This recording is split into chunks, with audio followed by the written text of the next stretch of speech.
Yes guys, nongere ko gwikaze aho uri hose nizera ko umeze neza muri gahunda zawe zose ugiye urimo zigiye zitandukanye. Nitwa Mr Done, guhaye ikaze nabone kabisa mu makuru tugenda tubagezaho agiye avugwa hirya no hino. Kuri ubu rero ukuntu gahunda zimeze, inkuru kugenda ivugwa hose cyane nuko umusirikare wa FRDC akaba rero yatwitswe n'abanyerondo ari muzima kugeza apfuye. Rero kuri ubu ngubu umusirikare wa FRDC akaba yishwe n'abasore barari rondo mu ijoro ryo kuri iki cyumweru itariki ya 2 ukwakira ahagana saa 3 ikamanyora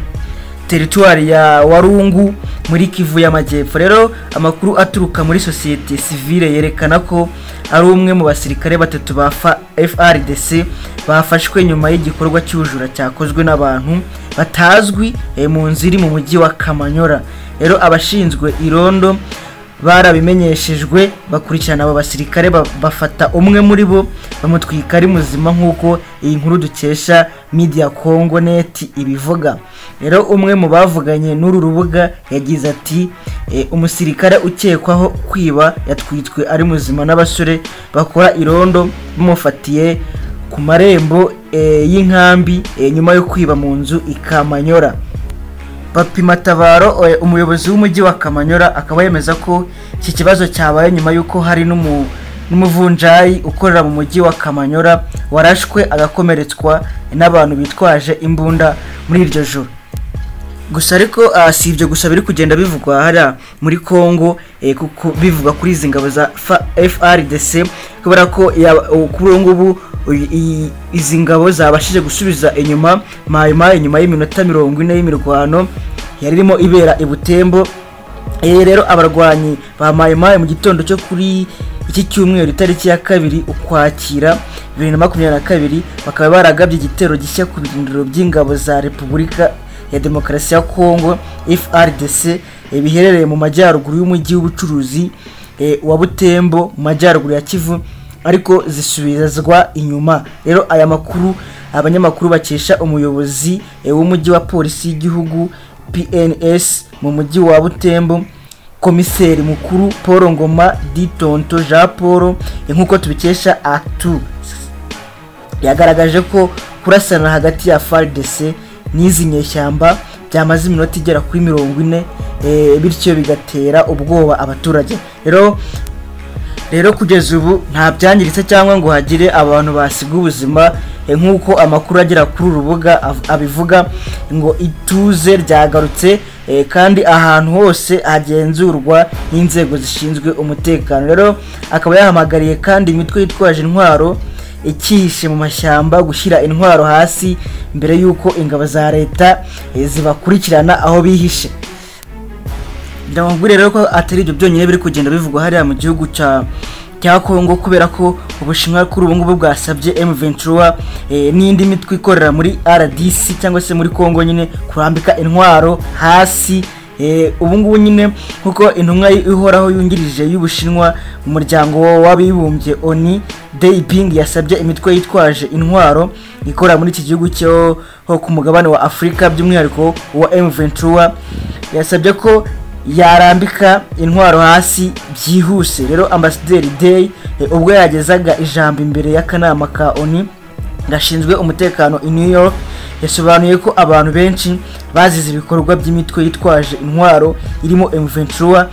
ababarizwa muri za miliyoni bakaba barahunze. Rero yagize ati imitwe yitwaje intwaro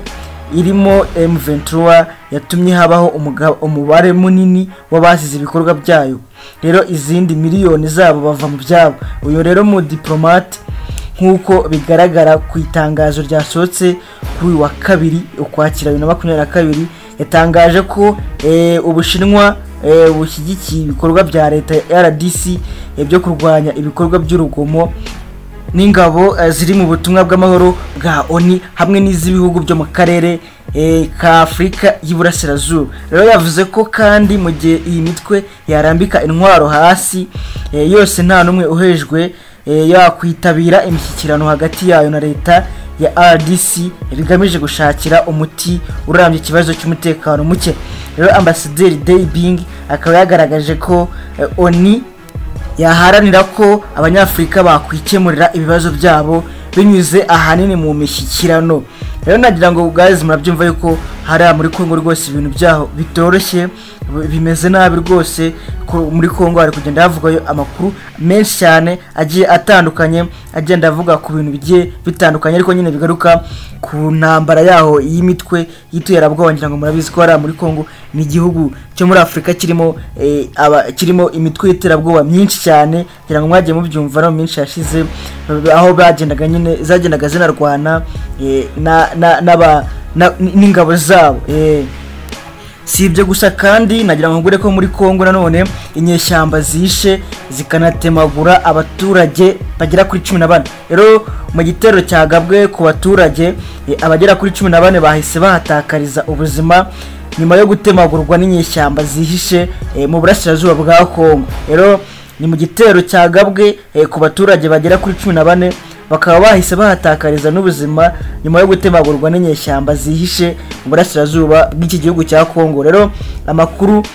ava mu cyaro cyagabweho igitero avuga ko inyeshyamba za ADF zirwanya ubutegetsi bwa Uganda arizo zakoze ayo mahano rero abishwe bose bishwe batemaguwe hifashishijwe intwaro gakondo zirimo imipanga naho inzu 30 z'abaturage nazo ziratwikwa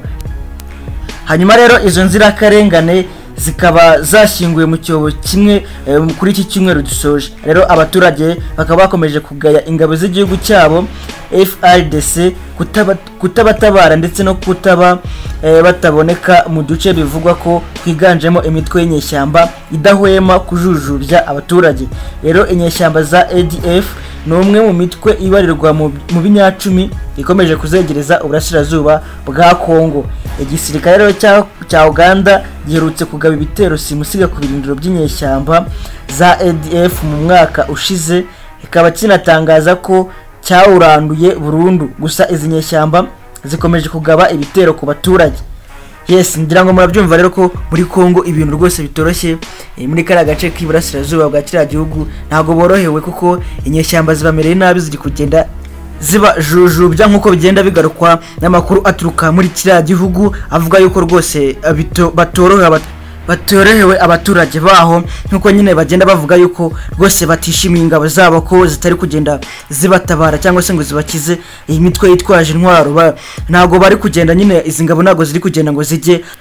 ahari kugaragara imitwe yitwaje intwaro ngo zibarwanye ntago bari kuhagera bigaragaza ko abaturage batabyishimiye kandi ko nyine biri gutuma nabo bagenda bakorwamo bicwa umusorongo rero kandi nagira ngo tubihuze nuko mu masaha yashize aribwo byavuzwe yuko Ubushinwa rwose buri kugenda busaba yuko Kongo yakurirwaho cyangwa se yakomorerwa mu gukoresha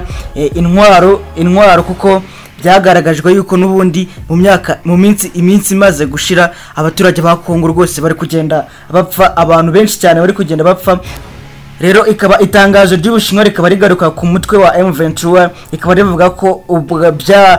rikaba rivuga nyine ku bikorwa byawo rikaba byatumye benshi bapfa ndetse na miliyoni z'abantu bagahunga Ubushinwa bukaba busaba ko umuryango mpuzamahanga ugomba gushyigikira ko ibibazo bya Afrika bikemurwa n'abanyafrika mu biganiro nk'uko iryo tangazo risubiramo rya Daybing rero bwana Bing akaba yasabye kandi ko akanama ka ONU gashinzwe umutekano ku isi